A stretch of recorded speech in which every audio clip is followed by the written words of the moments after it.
Good evening, good morning, good afternoon, good whatever it is, wherever you are, whoever you are, and welcome once again to Nerd Week Live, the nerd news retrospective show brought to you by us, the folks at Nerd Caliber. I am Rodney Brown, the editor in chief of Nerd Caliber, first person shooter on Facebook, and Burley underscore adopter on Twitter. Joining me tonight, you know what? We're going to start right off with the best hat in the entire crowd. The only hat in the entire crowd, but also the best. Ashley, if you would. And don't forget your plug. Yes. Hello, everyone. My name is Ashley Lauren Rogers. I'm a playwright based out of Brooklyn, New York. I am also the original 9-foot tall woman of your dreams. Absolutely. That's Yeah. no yeah. lie detected. That's right. Yeah. The other thing I want to make sure you all know about before we get started tonight is I interviewed Manny, Emmanuel Ortiz, the man who created Nerd Caliber, for my podcast. These is a transphobic podcast. We talk about essentially the birth of Nerd Caliber, creating spaces that are open and talking about trans and non-binary issues, as well as a lot of other issues. So it was really great to just sit with Manny. So yeah, that is available on the Patreon for right now. It'll be available publicly on the 28th. And Greg sitting comfortably in front of the giant pink feather boa nebula. I think that's the official name of that. It's actually the Horsehead Nebula. Oh, okay. Close All right. enough. Well, I like the pink feather boa nebula. There we go. My Little Pony Nebula. Yeah. Hi, everybody. Greg Snyder, aka Wonder Llama Photography and/or Cosplay. Mostly photography these days. Speaking of which, I just did a pretty insane blacklight shoot. First time doing a blacklight shoot, and it will not be the last, with a cosplay friend. And we're bringing a lot of interesting stuff from Red Raven Studios, our photo and video studio just south of Boston. So anybody that's out there, if you're looking for anything from portrait shots to over-the-top set design, costume design, props, sets, you name it, give us a shout. I saw that Christian did a wonderful photo from LV426. He does love his alien stuff. And the wonderful, the always wonderful Gogo. hi, I'm Gogo Incognito, longtime contributor to Nerd Caliber. I can't wait to be back at cons when it's safe. One of my favorite things to do at cons besides cosplay and get my picture taken is to work for Nerd Caliber, interviewing cosplayers and whomever else deems interview worthy. But I think after being shadow banned for almost a month or two, I think my Instagram is back. So let's check it out. Gogo_incognito. I have a bunch of new content that I've actually been waiting to put up. So there'll be some really fun stuff coming very soon. Gogo_incognito. Awesome. And as we always do at this point, we'll say hello to people in the chats. They're on YouTube. Hello, Lily Hart. Welcome back to the show. Simon B. Hello. Peach Star. Hello. Emo Aaronchi. Hello. Luminous. Welcome back to the show. And take a quick peruse over to the other social media thingies. Nobody chatting there yet, so we'll keep the YouTubes up for the time being. Got a lot of stuff to talk about. Some pretty big pieces of news.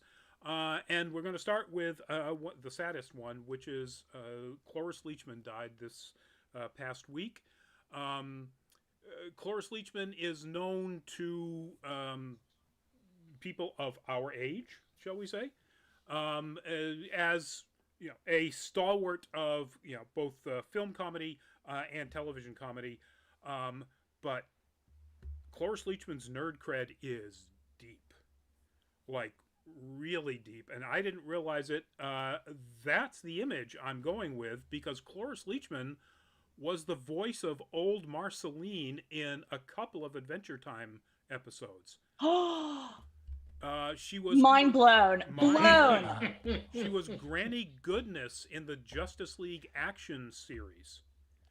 That makes perfect sense. While she was doing that, because that was just a couple of years ago, she was, and this is the one that I'll remember her mostly as a nerd for, is she was Zoria Vechernyaya in American Gods. So good. A fantastic performance in that, and multiple seasons. A very regular recurring character. Nurse Specs in Sky High. And of course, all of the, I guess it's nerd, comedy nerd, all of the earlier Mel Brooks stuff. Young Frankenstein. Young Frankenstein. You know, Blue if you High want to go, Anxiety, which High I didn't Anxiety. Oh, I didn't One realize of my she was in that. favorite, less well-known. It's anybody that hasn't seen it. It's a great parody of Hitchcock, basically Hitchcock movies. Yep. She plays like a riff on Nurse Ratched, and she is so severe and so funny. And History of the World Part 1. History of the World. Yeah. Right. It's Yeah. insane looking through her IMDb page. I mean, she's maybe not quite Christopher Lee as far as the breadth and depth of her CV, but Beverly Hillbillies movie, she was in that. people who like Breaking Bad. She was in the Iron Giant, one of my all-time favorite animated movies. Mrs. Tensage. Did a voice in there. Yep. She was also on Phineas and Ferb. I really started taking notice of her, really knowing who she was for Raising Hope.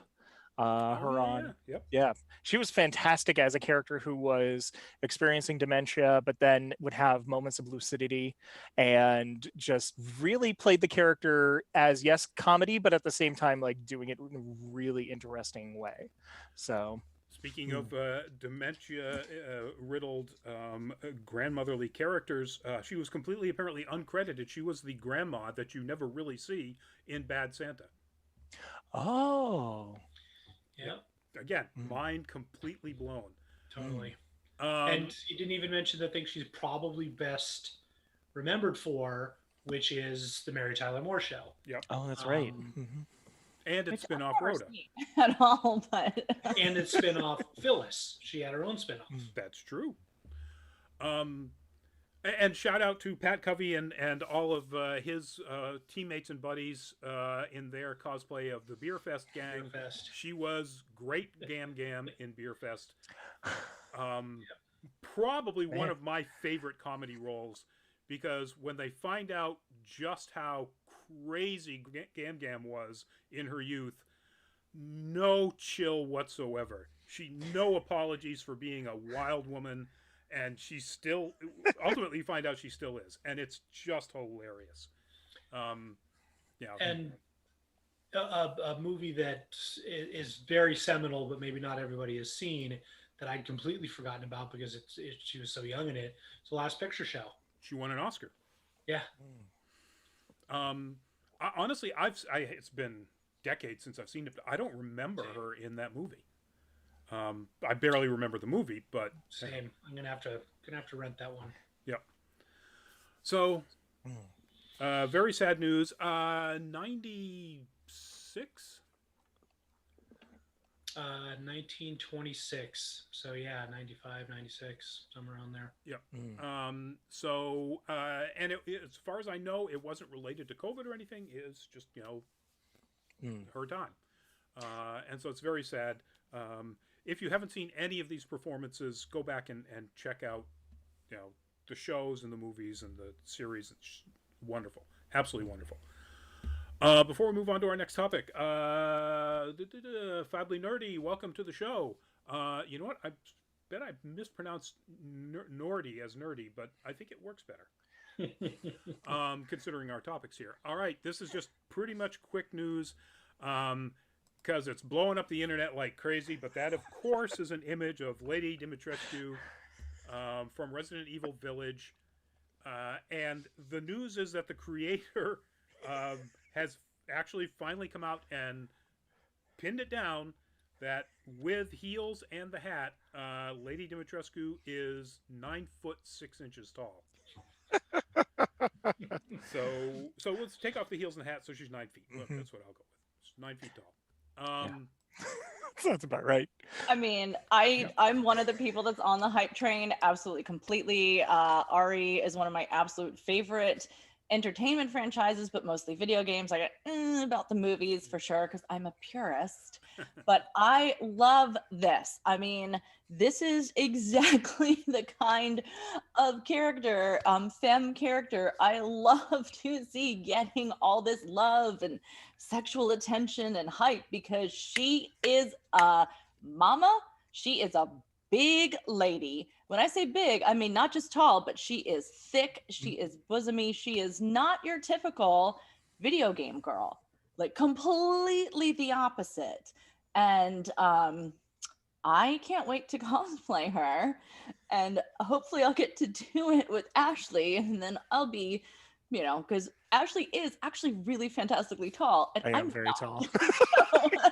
We'll be like actual lady and mini lady. And it'll be cute. Without the heels, I'm about 8 feet tall. Honestly, it's just that's. We're walking to the subway stop when I was staying with you guys, New York Comic Con. I'm 5'9". I mean, I'm, average height, and it's literally like this. Oh, okay. Really? You're almost as tall as me, Ashley. When you're sitting down, I'm like looking right in your eyes, and it's so easy to chat with you then. But still, it's like no joke. But what prompted this also is not just the hype and all the love and all the preliminary cosplays where people are literally working off the demo and like one or two pictures from like one or two angles that people are doing, but also the art director for Resident Evil Village made an official post saying how absolutely blown away they were by the love and how they kind of weren't expecting it, but they are so happy for it and they'll take it. And it just reaffirms the choices that they made for all these characters, et cetera, et cetera. So that made me really happy. And it's like 20 minutes after that got posted, all these little click and play games on Facebook came out of like, put in your real height and we'll show you how you compare to lady. I love it so right away. much. So, the hype is worldwide and it comes out on my birthday and hopefully we'll be talking about it as more information comes to pass. Because the internet got even more interested when we found out exactly how tall, because we're like, oh, okay, big, like large lady. Okay. Like I'm thinking about that Steven Universe meme of like giant woman. And like, then it's like, oh, she's about 9 feet tall. And then it's just like, oh, that just solidified it for like a lot of people on the internet. And to give him his credit, art director is Tomonori Takano. So, that's it, folks. Expect the hype to just keep growing and growing. All puns intended. Tabitha Olveda, welcome to the show. Moving on to our next topic. I'm taking the hat off. Now that that's not hat. we did it. You can get your background if you want to. So that's, of course, Justice League. The news is we actually now have a release date for the Snyder Cut to actually hit HBO Max. So the first, I'm assuming the first part of it, if it's not going to be all released at once, will be March 18th, quite a bit sooner than most people anticipated. We were thinking it was going to be maybe May at the earliest, probably sometime in the summer. March 18th, folks. You can get your, God, let's make some extra scenes with Jared Leto as Joker version of Justice League, if you want. But yeah, so March 18th. Sorry, I'm busy that day. I'm washing my hair. Exactly. Let me look at my calendar. Yeah, busy. Yeah, I got a lot going on that day. Yeah.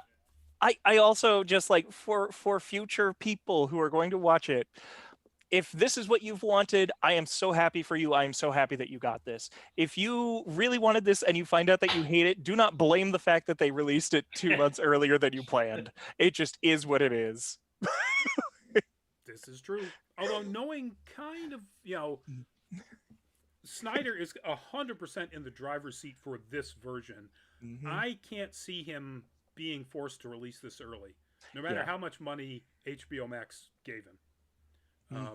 So I can already hear it. Teaser that came out later today that just showed a still of an old-fashioned looking Joker playing card and then it was blurred in the back, but it was supposed to be Joker, but the makeup was way more reminiscent of Heath Ledger's Joker. So now it's like, it's a total new look for the Joker, and I'm thinking, who cares? It's still I have Jared to Leto, take a look so. for that. If they did that, I would be one of the many people who would be really pissed. I think Heath Ledger's Joker stands alone and shouldn't be touched. I agree with you completely. And again, it was just a rumor, so Yeah. So we'll look into that. Moving on to our next Nicholson topic. still alive? Oh, go ahead. What? Is Jack Nicholson still alive? We could dig him up. Cesar Romero is not, unfortunately. So. Oh, bummer. All right, moving on to our next topic. That image got released after I put this on the topic earlier today, which is kind of weird. This is one of the first shots from the upcoming HBO series, The Nevers. The news isn't that these images are out, although they are, and there is a teaser trailer out, so you can really actually get a look at what the series is going to look like. The news is that they have named a replacement as the showrunner when Joss Whedon announced quite a while ago that he was no longer going to be able to do it as showrunner. So The Nevers, a Joss Whedon created show about set in Victorian England about an event that happens that gives a group of women in Victorian England superpowers.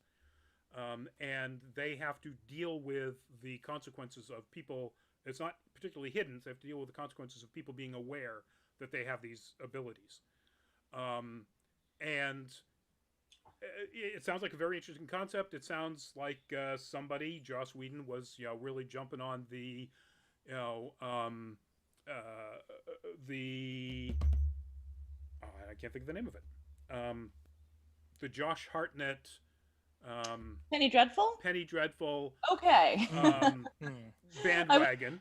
I was totally thinking about that. Like, as soon as it's like, oh, it's Victorian, blah blah blah, and I'm like, yeah, Penny Dreadful was pretty good. Yeah. And anyway, if this is about women and Whedon is no longer involved, hallelujah, because it's likely to be a lot better. But let's get the actual news here. The person, well, no, I mean, that is true. But the person who is replacing Whedon is Philippa Goslett, a woman, a British filmmaker who made Mary Magdalene, which I haven't seen, but made How to Talk to Girls at Parties, which I have. And if you haven't, it is trippy as all get out. It's worth watching.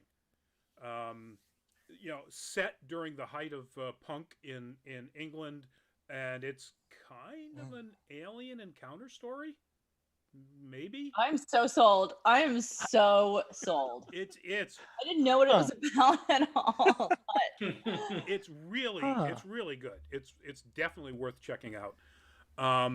And once I read the name, didn't recognize Goslett's name, and then when I read that she was behind How to Talk to Girls at Parties, I'm like, yes, please, 100%.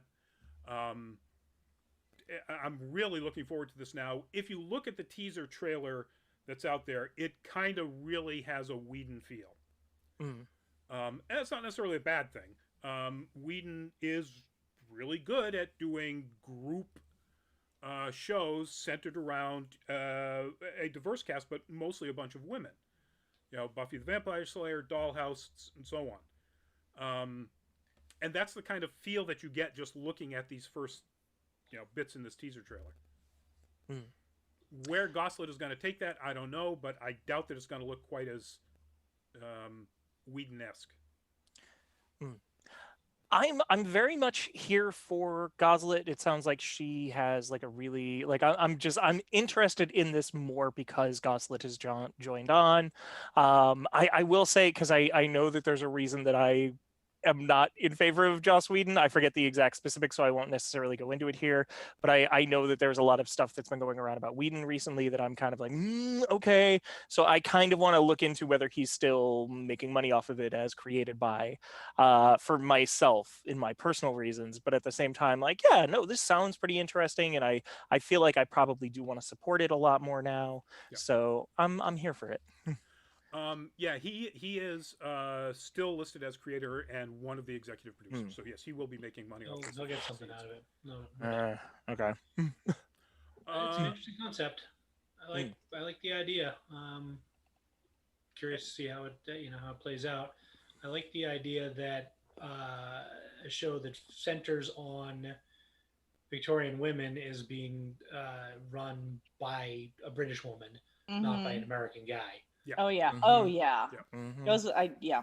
That alone should hopefully kick it up a notch or two. And, Sorry, I just dropped an emerald there. I just realized. Sorry kick it about up a that. notch or two. Bam! Bam! We're gonna do this. So this show is going to be starring Laura Donnelly from Outlander. Bam! Bam! Olivia Williams from Miss Austin Regrets. Bam! Bam! And I completely forgot about this. Nick Frost. Ah! Okay. Super bam. Luminous. Godzilla vs. Kong was moved back 5 days to March 31st, in part to give it more distance from the Snyder Cut. We assumed that when we talked about it last week, the move. But I don't know that is exactly the reason. It makes sense.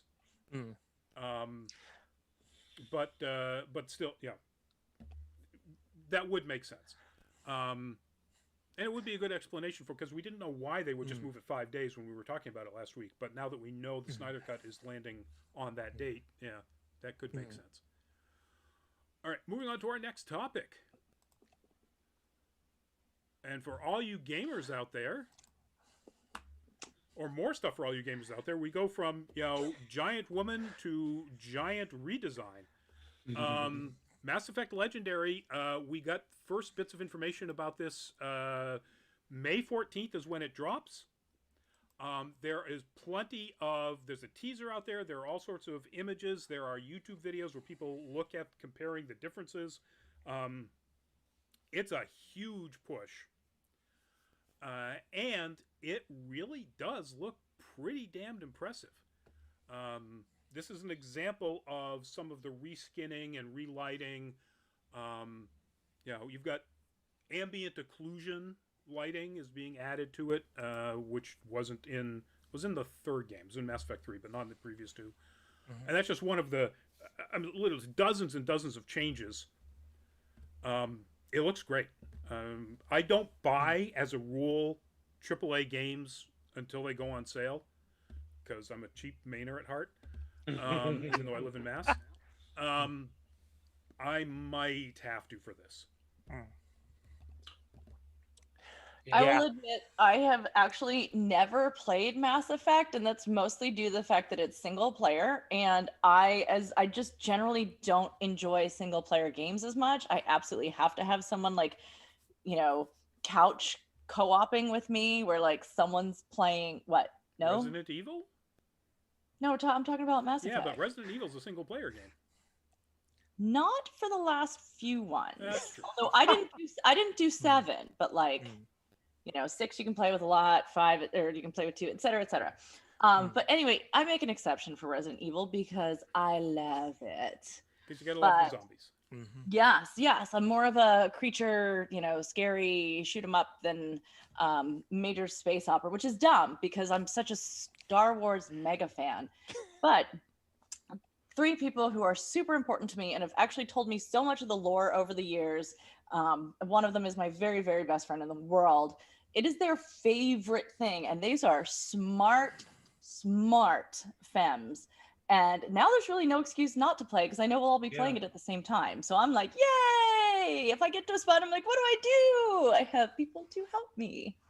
Yeah, and it just looks so if you pretty. like smart science fiction with deep, morally complex characters and stories, this Mass Effect is it. Well, speaking of Resident Evil, the same person who voices Garrus voices Wesker. Oh, so I didn't know that. A lot, yeah. That is complicated. Talk about DC Douglas. So it's not range, like I haven't watched other people play it for hours and hours. I just haven't played it myself. But there's no reason not to because it looks so stupendously gorgeous, and I don't feel intimidated by the lore at this point. Yeah. It's one of the greatest series I've ever played, and then also Andromeda. And it just legit, I have explained, and because my partner does not play video games, but I have explained deeply about this, like, okay, Morton Solus, he built this entire genophage to stop the Krogans from being able to reproduce, and then like the last moments of Morton, of Morton Solus, I won't state here because this isn't full fat spoiler chat, but like it will make you cry and you want to continue doing the renegade options because you want it to go further, because when you do it, you get to hear Morden finally break the flip down, and it's so good. Thank you. Tell us how you really feel about it, Ashley. Oh my God! No, no. If only the Morden Solus moments were in this entire game, I would be sold. But there's so much more than just that. Yep. It's like, oh. Yeah, somehow I've missed that one. I don't really know why, but I think I may be on board for the remaster. Yeah, definitely up your alley too, Greg. It's really now. One of the things that in one of the YouTube videos I looked at, you discover that this is still Unreal Engine 3. They found out it would just be way too expensive and difficult for it to be ported all the way to Unreal Engine 4. So it doesn't have like ray tracing or some of the stuff that you could take advantage of with the Xbox Series or PS5 or like a super end high-end PC.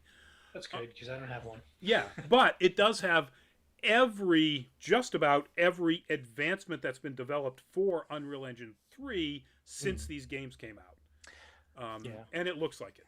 It definitely looks like it. And I will say also in the research that I was able to do and in the videos that I've watched, it's been mentioned that they are updating a lot of the gameplay for particularly Mass Effect 1 to reflect, because Mass Effect 1 in a lot of ways it does not age well. It's the one that I kind of skipped to just start at 2, just because those Mako missions and a lot of the fighting. And so with all hopes, the way that they update it, if it's anything like Mass Effect 3, boom, yes, I'm so here for it. Yeah, they said they updated the combat a lot to make it more in line with 2 and 3. An awful lot of changes. They did keep the UIs mostly the same, although they just improved them, streamlined them, made them smaller, less intrusive. But they still kind of look like the UIs from the whatever game, whether it's 1, 2, or 3 that you're playing. So I'm looking forward to this. I played 2, barely got through it because it was so beyond the computer I had at the time. I loved 3. It was one of the few games at that time that I played through multiple times so I could try to get the different endings. And getting the balanced ending is really tough. They have said that if you play the whole thing through, it's less difficult. It becomes basically, you've got 3 paths you can go at the end, and each one is about the same difficulty to achieve. Whereas before, that was not the case in the original Mass Effect 3. Did you ever shoot the child? That is not the best ending, but it kind of is. I did all the endings. Okay. So... And there are things that I really don't like doing in video games just to get to like a particular ending. So I held my nose on that one. Yeah. But anyway, May 14th, folks. Yeah. Also very near my birthday. I was gonna say. I guess I better finish playing through Skyrim again. Yeah. Oh crap! That is my wife's birthday. I'm gonna have to explain to her why I can't celebrate it with her. Oh no! I hope she understands, or I know a good divorce lawyer. I mean, I'm assuming. Don't do that. I don't. All right, moving on to another bit of news. That is the first and only sort of teaser pre-release artwork that has been put out there for the upcoming Netflix adaptation of what is apparently an incredibly well-reviewed, award-winning graphic novel called The Witch Boy, which is coming to Netflix as an animated adaptation. And it looks really cool, and the idea sounds fantastic. The Witch Boy, the Hidden Witch, and the Midwinter Witch are the 3 properties here. Description goes, in 13-year-old Astor's family, all the girls are raised to be witches, while boys grow up to be shapeshifters. Anyone who dares cross these lines is exiled. Unfortunately for Astor, he still hasn't shifted, and he's still fascinated by witchery, no matter how forbidden it might be. I see some parallels here. Yeah. To real life. So, know, right? Director Miku Lee of the Oscar-nominated short Adam and Dog, screenwriter Maria Melnick, who's a screenwriter on American Gods, which we've talked about before, and the band Haim is going to be doing the original music. Interesting. Yeah. Yeah. So I'm kind of now really in for this. Yeah. Funky. I mean, I will say, as a trans person, I see nowhere that I could possibly find parallels for me in this. This just seems like it's too outside of something I'd be interested in. But it sounds like it's for someone. Just hit me right on the head. Yeah. But yeah, I'm down for it. I don't know the original, the OP, but at the same time, I'm down for it. Like, Yeah. let's see this. Let's see where it goes. It looks Same. cool. I mean, generally speaking, Netflix doing animated stuff. I mean, hopefully they've got the budget for it, but it should be decent. I don't know if you guys caught it on either on our behind the scenes page or on the when Rodney just had it up a second ago. The concept art from this.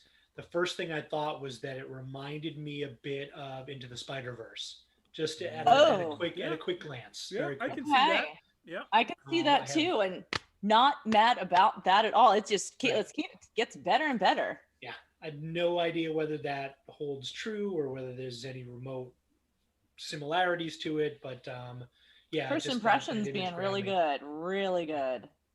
Now, I would say if anybody involved with Into the Spider-Verse was involved with this, aside from like art directors, then they probably would have put that up there.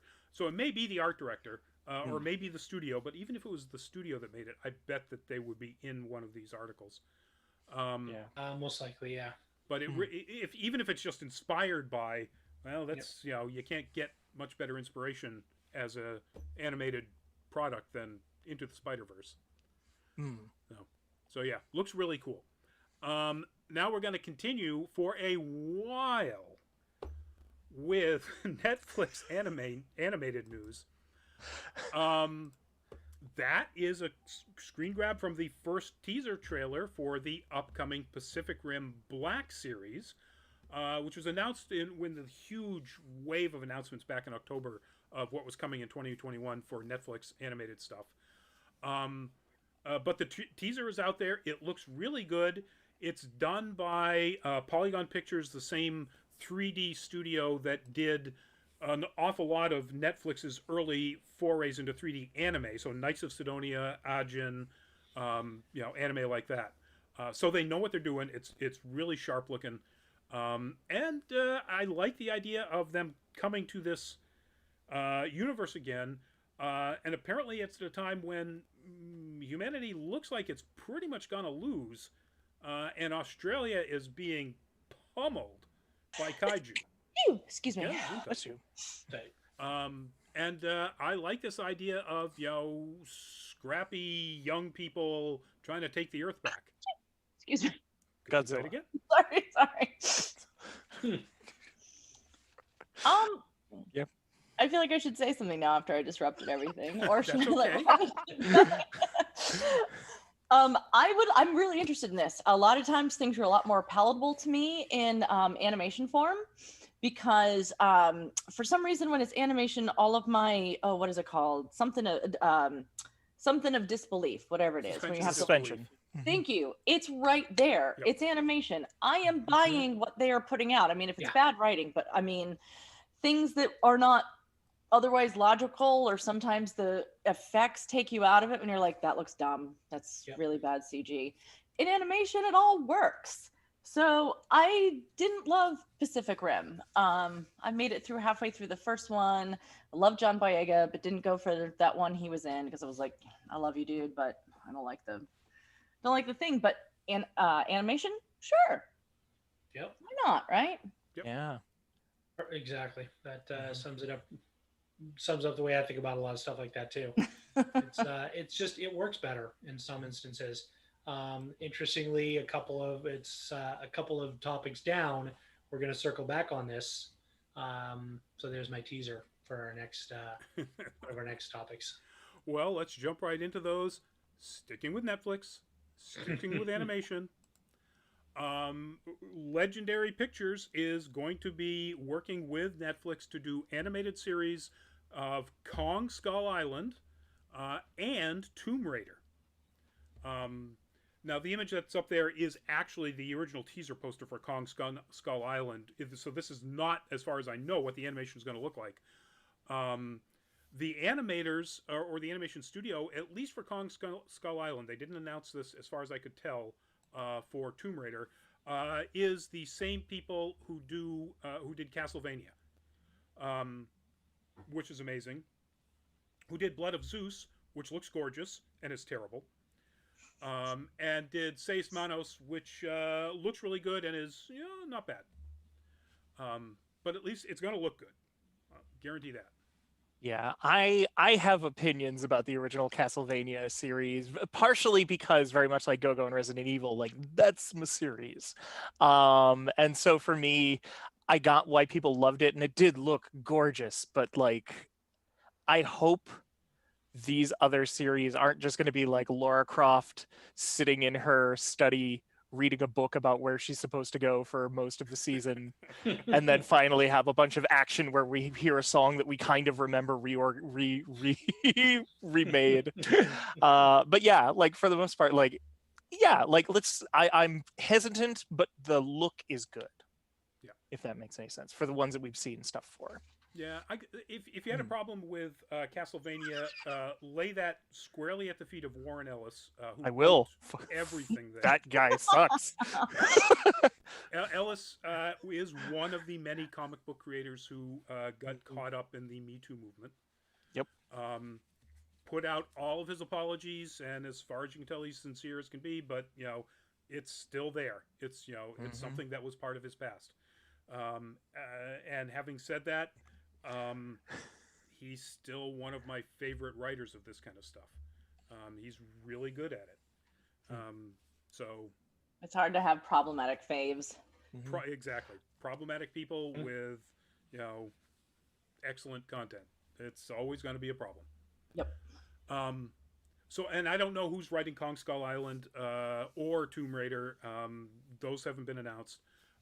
So, I can see either of them being like really bad, or maybe they'll surprise us and be really good. I think it's all going to be like, we know the animation's going to be correct, so it's all in the writing and show running. Yep. And the voice acting, but yeah. I mean, you look at Blood of Zeus, when you get the guys who wrote the Immortals, that hideously awful, not really Greek mythology story of Theseus.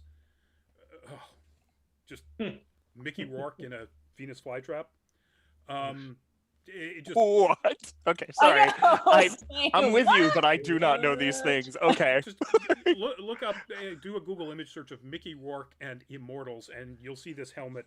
It literally looks like it's a Venus flytrap on his head. It's like the dumbest production design ever.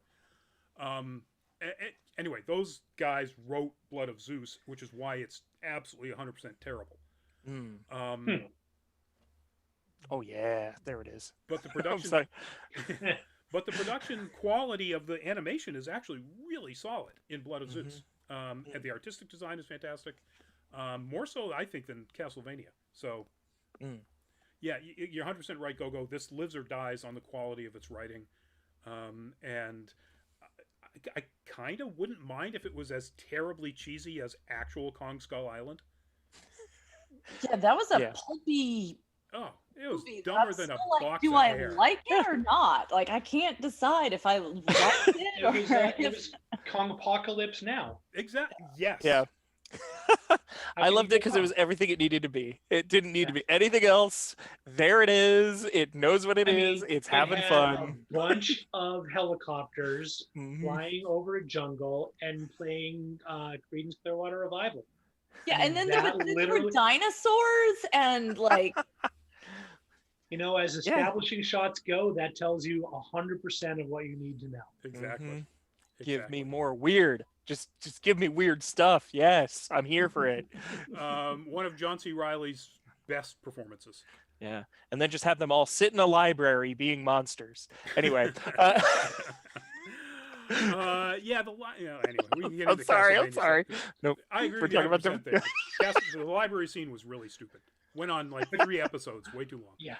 But you know what? Again, Let's all read things together and swear at each other. Yes, that's Castlevania. To circle back to Gogo's point, yeah. so I what do you call it? I went to the screener for Skull Island for Nerd Caliber when it came out in the theaters a couple years ago, and that was my take. It was like, if you kind of unfocus your eyes a little bit and don't pay too much attention, it's a big, dumb, ridiculous pastiche of a movie. But the suspension of disbelief aspect was kind of tough. But in an animation, it could be completely different. There's definitely a good chance that could be that could work a whole lot better. Again, it all comes down to the writing. Just because you've got a gorilla that's drawn in RGB instead of in CGI doesn't mean it's going to be any better. But it might be.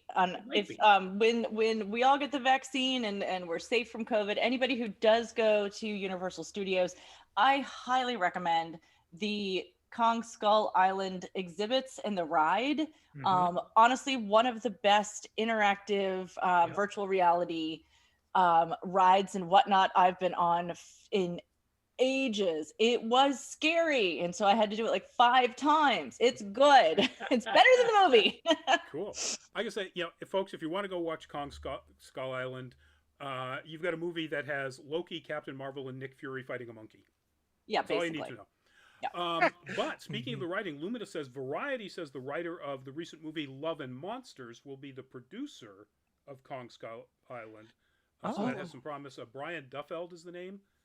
He also mentioned he adored Skull Island as it was portrayed in the original 1933 movie. There you go. Okay. As do I. I really hated it in the Peter Jackson one. Yeah. Was that? I'll have to dig this up. I'm curious. I don't know how old Ray Harryhausen was. Did he do that original Skull Island? Yes. No. His mentor. I just saw his name. I was looking something else up. I can't remember his name. Ray Harryhausen's mentor in stop motion was the guy who did the original Kong stuff. And I can't remember it, but I bet Luminous could tell us. Anyway, moving on to our next topic before Luminous gets a chance to look that up. That is one of my favorite photos I've taken of a group of people cosplaying characters from Game of Thrones. Mainly just because I happened to catch them literally right outside of the Irish bar that is part of the Weston waterfront during Aresia. So it's like, oh, hey, perfect background. Brian Willis, thank you, Luminous. Knew you would know it. There we go. I was going to say Ray Shavehausen, and I knew that was wrong. No, sorry. That would be his son. Oh, right. Harryhausen Shavehausen. Right. Anyway, the news is that we're still on animation, folks, but now we're moving over to HBO Max. HBO Max is possibly, this is a people insider saying kind of story, working on an animated Game of Thrones series, as if having the Targaryen Revolution, the new Duncan Egg live action wasn't enough. Now apparently they are working on something. No idea where it's at, what it's about. Game of Thrones animated series. Great. Yay? Yay. Yay. Yes. All right. Give it to me now. Insert that Stephen Colbert meme. No, first, I being like a super mega fan who's read the books, how many times I actually love all the long-winded food scenes. Game of Thrones, I'm still like that person that's like, but where's Winds of Winter? Like, I want good Game of Thrones content, especially if we're still waiting on the books. And so out of 3 of these, one of them has to be good, right? Let's hope so. would And by the hope. way, if you can give like donors to a hospital secret shots of COVID vaccine that you weren't supposed to, like a hospital in Maine did, scumbags. Somebody go give George R.R. Martin a shot, please. And then take that Big Mac right out of his Well, yeah, mouth. there's Yeah. that. And by the way, Put a before we go any Beyond further, Burger. I've got to allow Luminous to correct himself and correct me. Willis O'Brien is the name of Ray Harryhausen's mentor, the person who did there all you the go. Okay. stop motion work. I wouldn't have known either way. So Um, this, I mean, yeah, this is super early. It's literally in early development, which means rumored to be in early development. yes. Well, yeah, I mean, yeah, supposedly. So this could amount to a lot of talk and nothing ever hitting your TV. But yeah, you know, I'll echo Gogo on this one again. I love the idea of it. The expectations would be a little bit lower because I think there is an audience that will watch anything Game of Thrones regardless. But Call me Game of out Thrones, next time. like expanded the fantasy TV, movie, book viewership in a way that nothing else ever has and probably ever will. But a lot of them probably wouldn't watch an animated show, so maybe the stakes are a little bit lower and they can do more interesting stuff. Also, they don't have to worry about CGI. It's all animated. Like, oh my gosh, Ghost can be there in every scene that John's in if it's going to happen. You know, where we can see more of Summer and any of the other dire wolves. We can have we left scenes- Ghost in the barn. Yeah, I know. That was when I know. I was like, oh no, this is done. This is over. This is so stupid. But no, I mean, again, who knows what they're gonna do? They may not retell the stories that we know. They may go, you know, beyond the wall. They may go other places. I don't know. I think again, it's such an expanded universe that, I mean, really take us to, gosh, I'm forgetting what it is now, but you know, where Valeria is and all that stuff. Mordor. Easteros. I'm sorry. Mordor. Sorry, I'm so sorry. I'll stop. But no, Mordor works too. I will stop. I know, it's really hard to fit in all the One does Game not of simply Thrones. ride a dragon into Mordor. Oh man, I mixed up my Star Wars, Game of Thrones, and Lord of the Rings. But it fits, right? You know what we're talking about. Yeah, there is so much of his world that has hardly been touched. Yeah. That would be absolutely fascinating for, you know, you could do a you know, picaresque kind of, you know, story of, you could do Arya's story after Game of Thrones sailing west. You know, and just make everything up because he hasn't written about any of the stuff that's off to the west. You know, so many possibilities. But again, you know, this is, you know, the Hollywood Reporter has been told that they are working on this. You know, so again, an inside unconfirmed source. Yeah, Luminous. I like your thinking here. Yep. So if you're not going to read it, I will. Game of Thrones goes to Skull Island. Why I'm here not? for it. Sure. Kong v. That could be a very special crossover episode just for Christmas. I mean, they've done Doctor Who and Star Trek, and that all worked out really, really well. So. Oh, and shout out to J.K. Woodward, the artist on all of those crossovers, who's, you know, the nephew of a good friend of mine from high school, and the most amazing ink wash artist I've ever seen.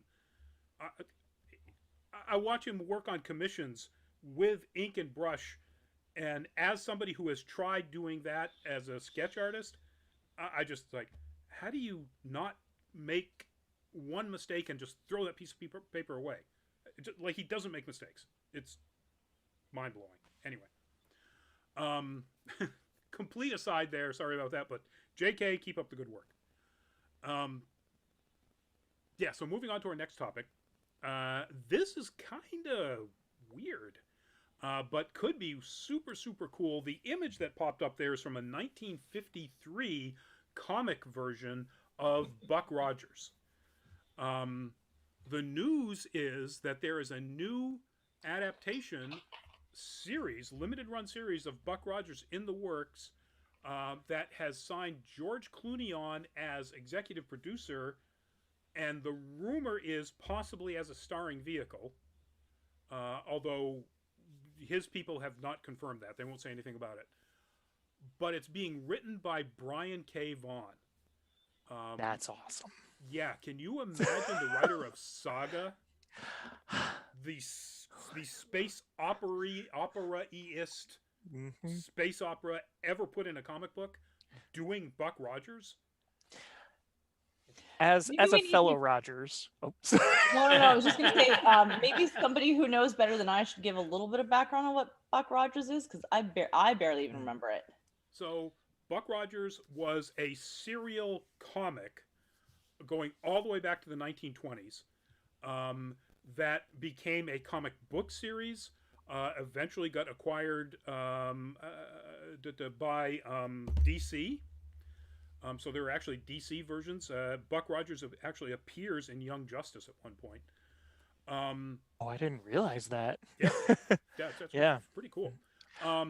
And it was a really laughable but kind of fun 1970 series with Gil Gerard and Aaron Gray. Gray. Aaron Thank Gray. you. I was stuck with Brockovich, and that certainly wasn't it. No. I would watch the hell out of that. That would be cool. And a let's rip off R2D2 little bipedal robot called Tweaky. Ray Villachez. Yep. It was also just like really quickly. It was also a very prominent radio show, Buck Rogers in the 25th century. Yep. Just like I'm a big fan of audio. I'm a big fan of radio. I'm a big fan of what would be now a podcast. Radio dramas. Yeah, radio dramas. So with a full production. That's what I'm most find that excited. somewhere. That sounds great. Yeah. So there you go, Go. It has a super deep history. Oh, I kind of remember, but like again, I'd mentioned to y'all before, I mostly remember the kitschy lampooning of that in Muppets Pigs in Space. Yes. If you're a Muppets fiend like I am, and you remember those skits or you've got those sketches, you've gone back to look at them. Also, Duck Dodgers. There's like a whole like. Yes.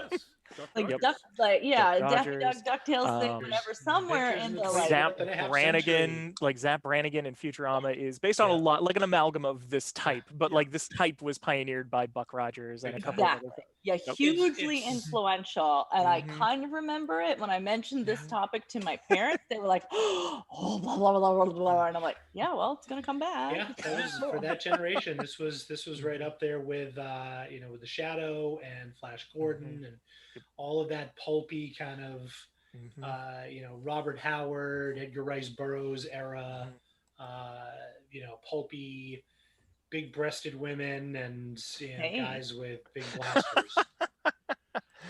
This is really kind of toss a few innuendos in. I brought up the image again. This kind of blew my mind when I was looking at it. I looked at the woman particularly and the ink work and the shape and everything, and I was it's a Wally Wood cover. And then that's Frank Frazetta. That was one of Frank Frazetta's comic book works. Oh, wow. She did a lot of in the 1950s. I did not know that. Now, how tall are these women? They're not that tall. Unless 8 feet tall. Yeah, they're only 8. Mm-hmm. And just if you haven't read any of the Brian K. Vaughan stuff, Why the Last Man, Runaways, Runaways was made into a series. Why the Last Man is being made into a series. Paper Girls is being made into a series.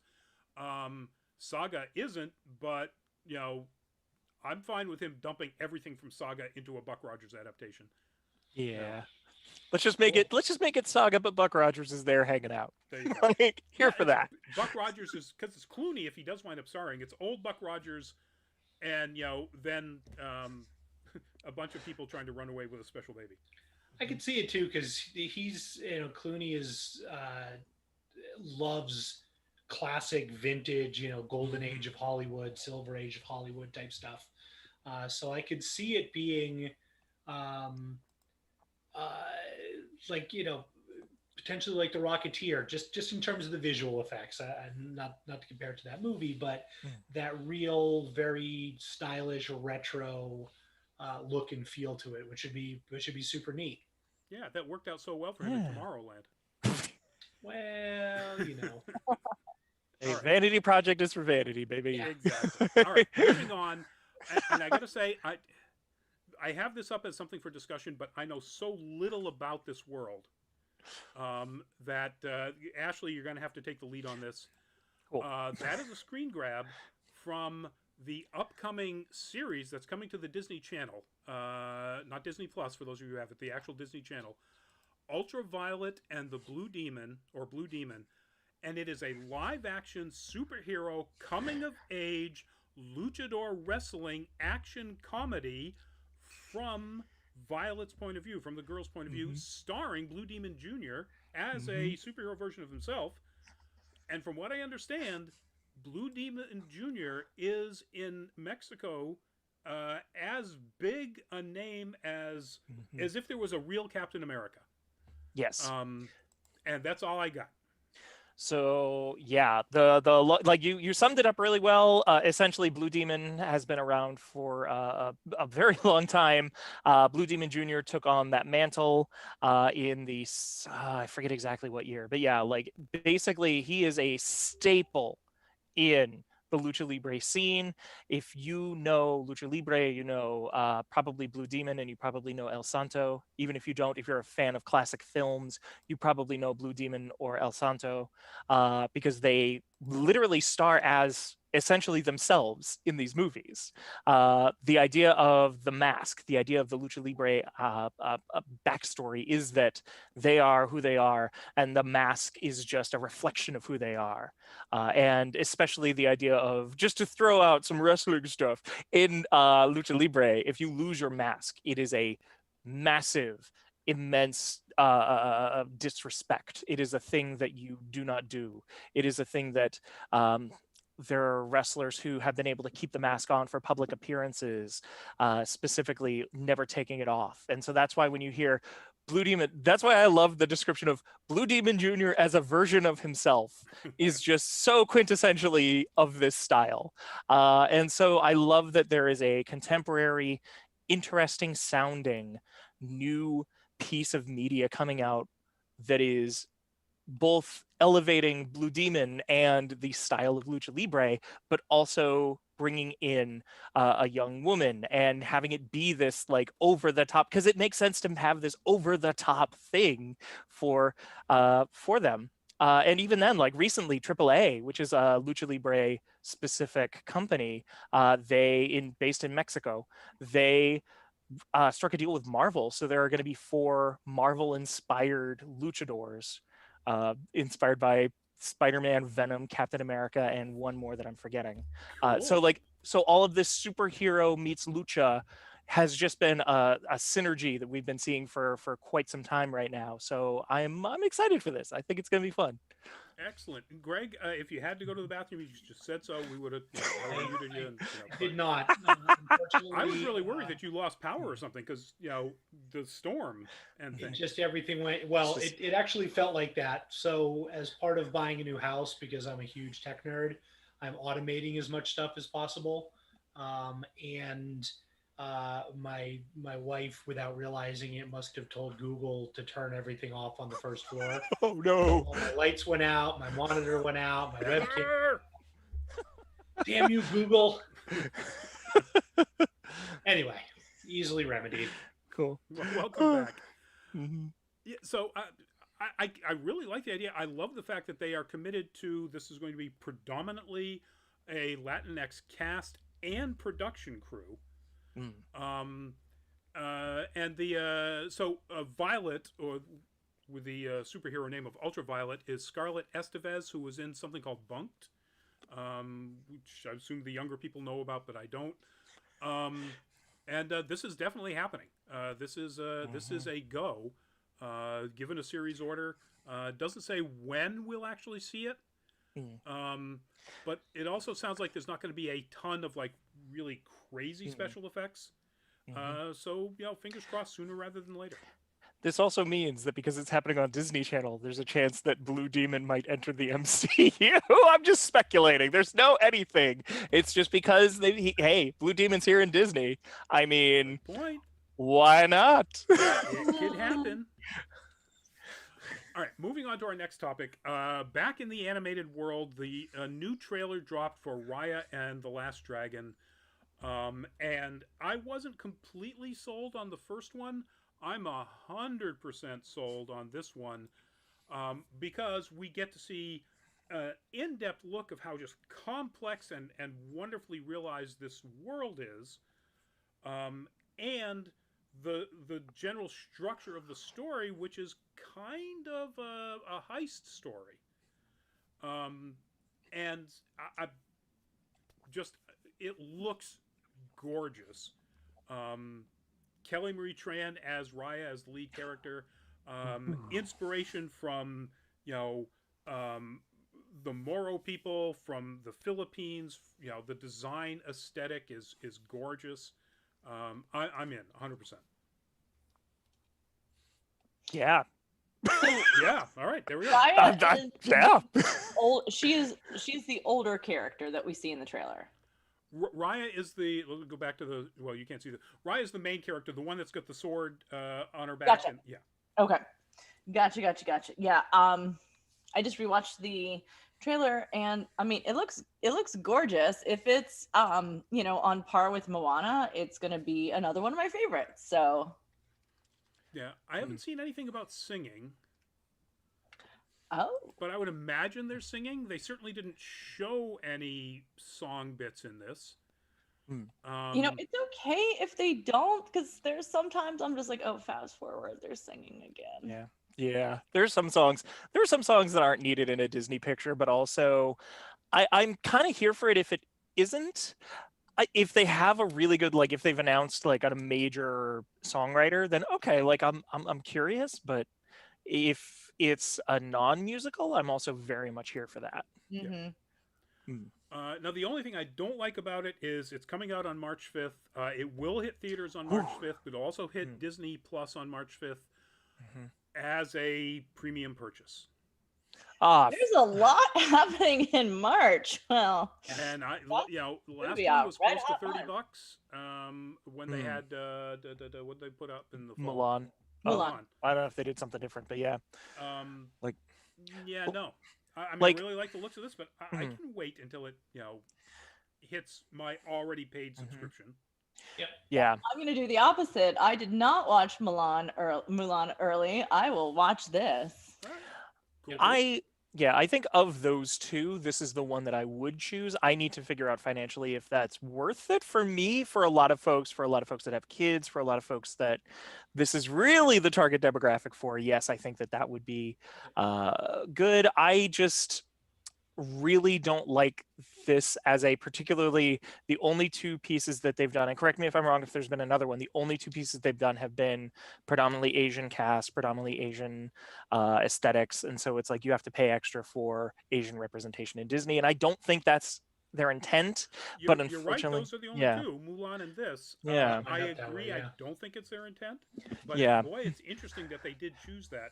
So let's get into I didn't even realize this. Apparently, there is a little bit of pushback that the cast, while it is a deeply Asian cast, it's also mostly, aside from Kelly Marie Tran, an East Asian cast. And there's almost no Southeast Asian representation. And some of that, it's going to be probably pretty hard to get an actor that's from the Moro Islands. But the Philippines... it wouldn't be hard to. I mean, come on. That's just lazy. I'm going to cut them some slack, and I'm going to say that they went farther than they have in a long time in making sure that they had an Asian cast for an Asian set film, and then just didn't go far enough to realize that, well, if we're going to go that far, let's make sure it's the right aesthetic that we've chosen.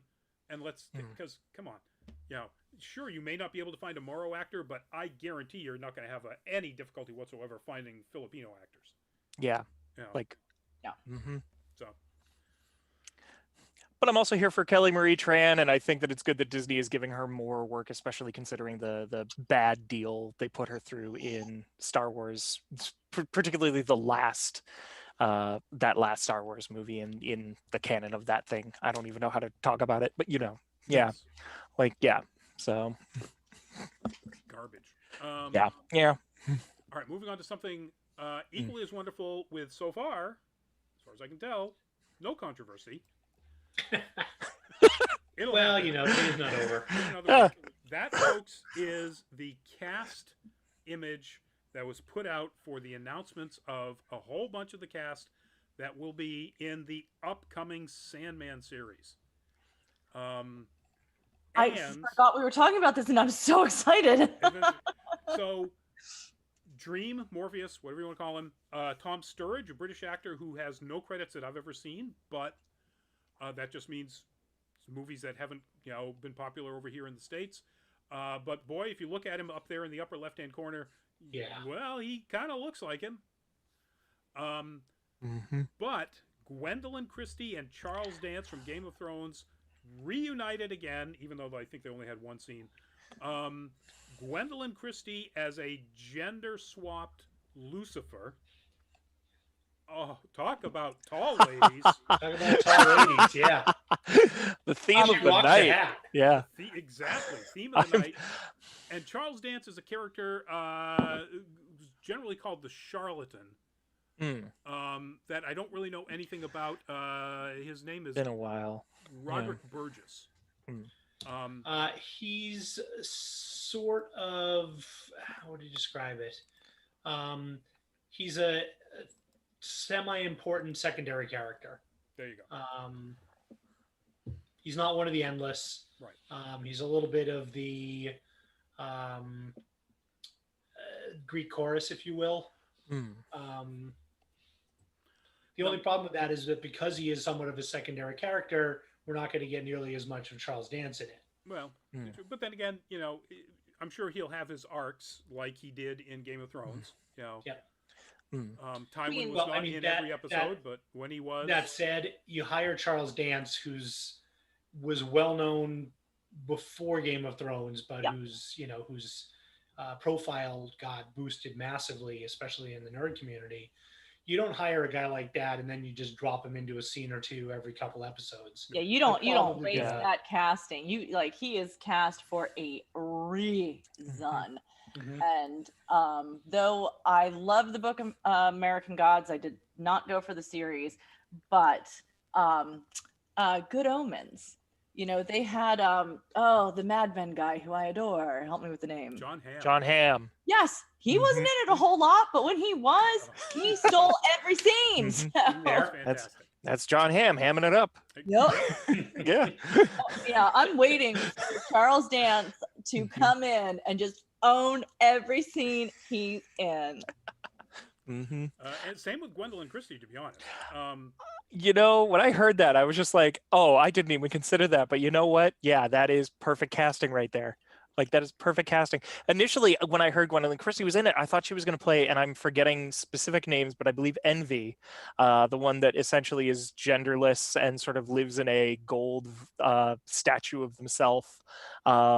It's like, and so I was like, oh yeah, she's probably going to play Envy, and it was like, oh, Lucifer. Okay. And I gotta say, that's kind of the surprising thing about this cast announcement. Other than Sturridge, none of these are the Endless. Yeah. So we have no idea who's playing Death. We have no idea, who is playing Delirium, which is one of the most popular cosplays aside from Death that I've photographed. The Ohm plays Roblox. You play Roblox. Okay. I get your name now. Hello, welcome to the show. We don't know who's Delight. Sorry, I'm trying to remember the name of that character. It's not Envy because they all start with D.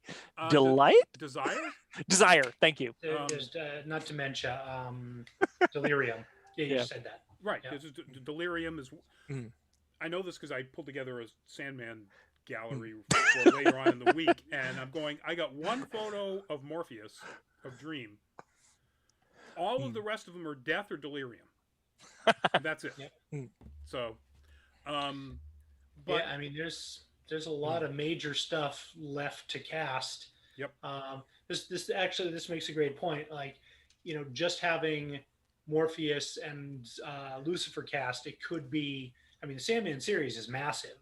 When all is said and done, it could be from anything. But the point got made in something that I was reading about this.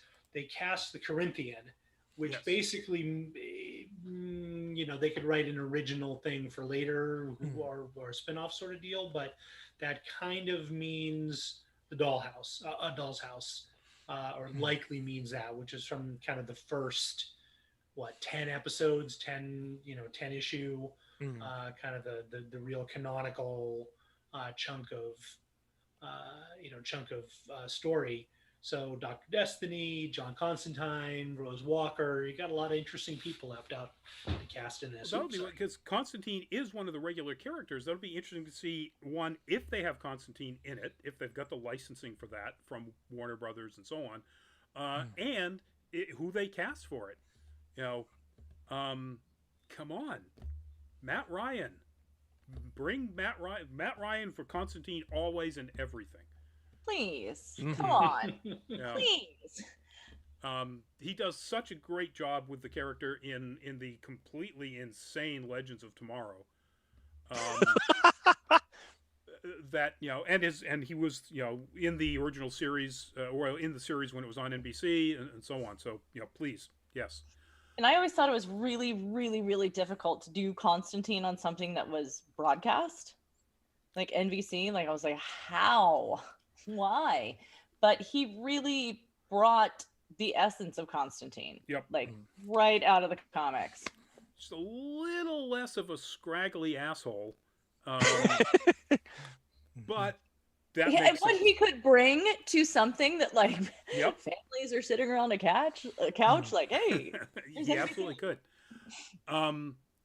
And Greg posted this to go along with this. Apparently, Audible is about to release the next 2 graphic novels as audiobooks, correct? Preludes and Nocturnes, and no,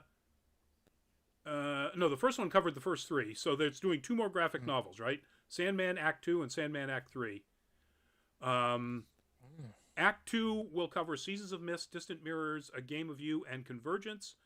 Act 3 will be Brief Lives and World's Ends. With, I think, the same cast? No, it hasn't confirmed them. They haven't confirmed. I'm looking back on that again. They haven't confirmed much in the way of casting yet. So TBD.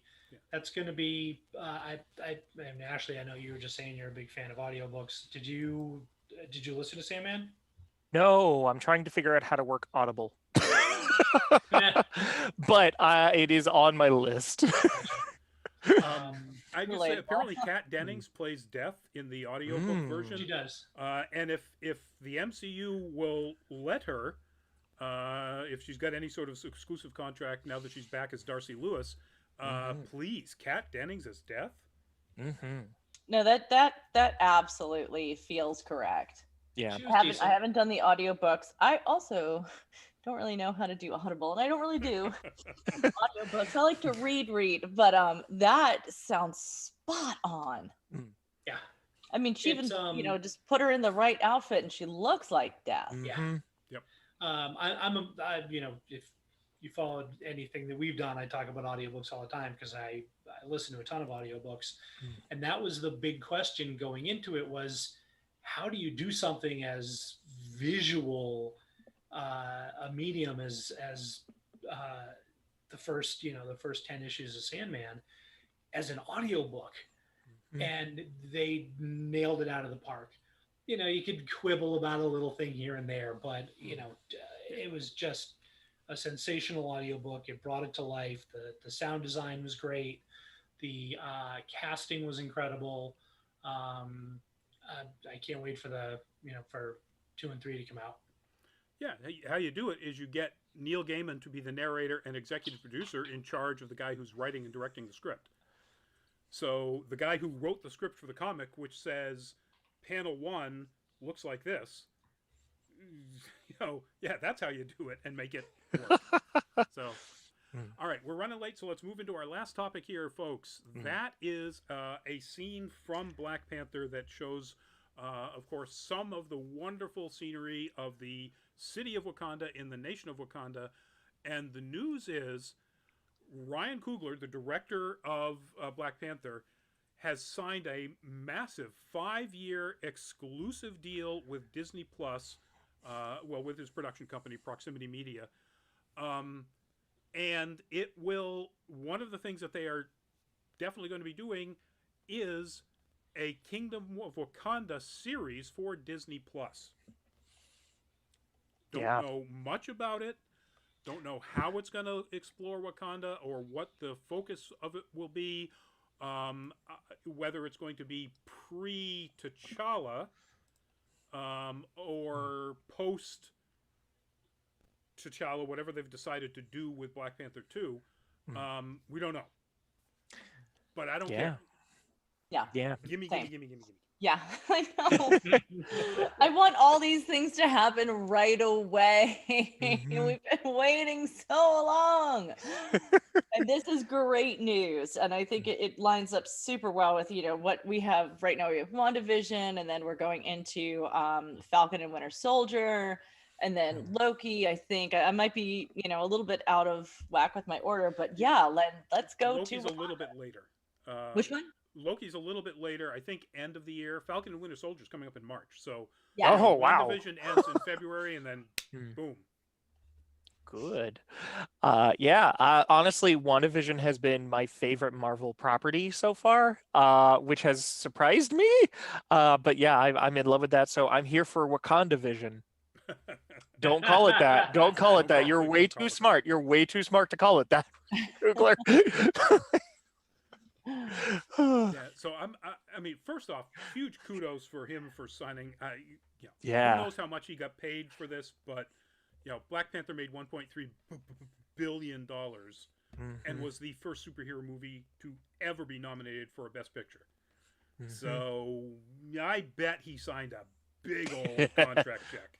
Get that money. Get that money.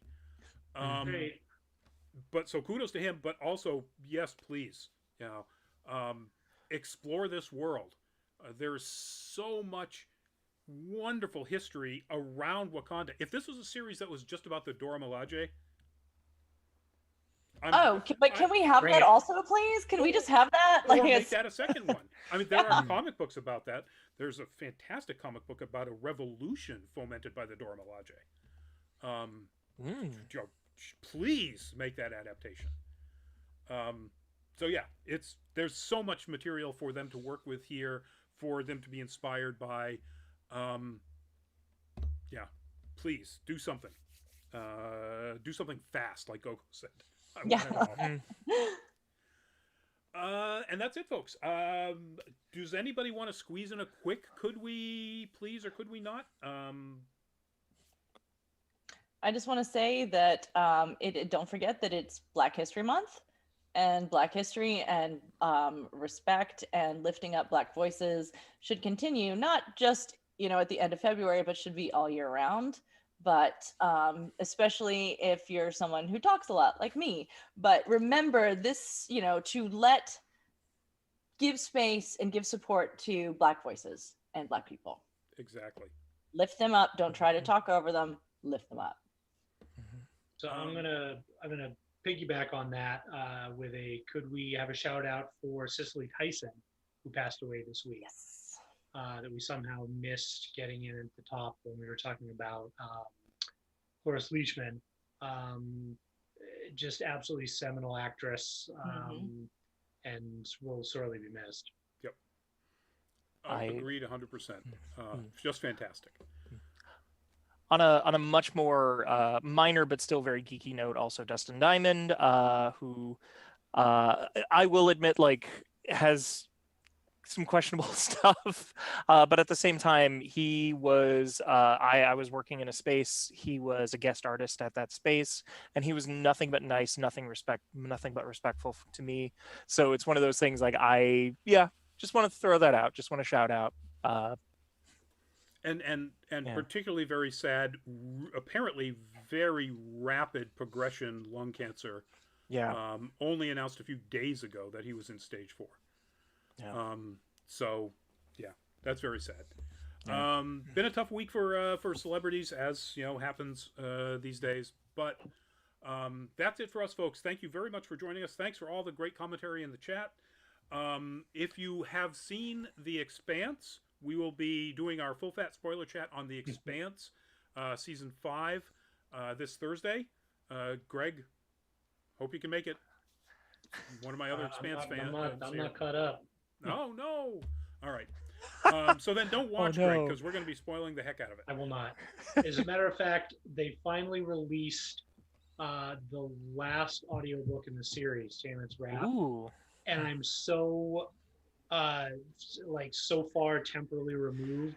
I'm gonna go back and re-listen to the whole series before I catch up with the final book in the series. And now season 5 is over. Do we have one more season? We have one more season, right?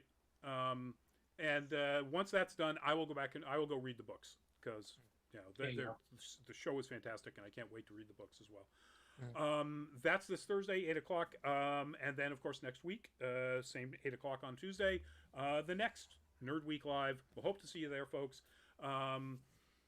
Let's start with Ashley, work our way around with the goodbyes. Cool. Once again, patreon.com/isitTransphobic for me for gaining access to that interview with Manny Ortiz. It's a great interview. It's a lot of fun. We talk a lot about Nerd Caliber. It's all love. Yes. Before we get to the next one, speaking of that, there's our Patreon. Since you brought up Patreon, patreon.com/nerdcaliber. Love to have your support. We'll give you shout outs in our videos at the end credits. And, we don't do a whole lot of reward tiers. It's basically help us get to cons when cons come around. So check it out, folks. Patreon.com/nerdcaliber. Go. Hey, so glad you guys were hanging out with us a little bit long tonight, but it was so much fun. Again, come keep up with what I'm doing at Instagram at sorry, I'm tired. Gogo_incognito. Come see what's up. You get to see me struggle with my giant Lady D hat. So it's going to be fun for all. I'll go just for that. Exactly. Because I love a giant hat. Mm-hmm. Who doesn't? Greg, you've often got giant hats on. I have an assortment of very large hats, to be sure. And Greg.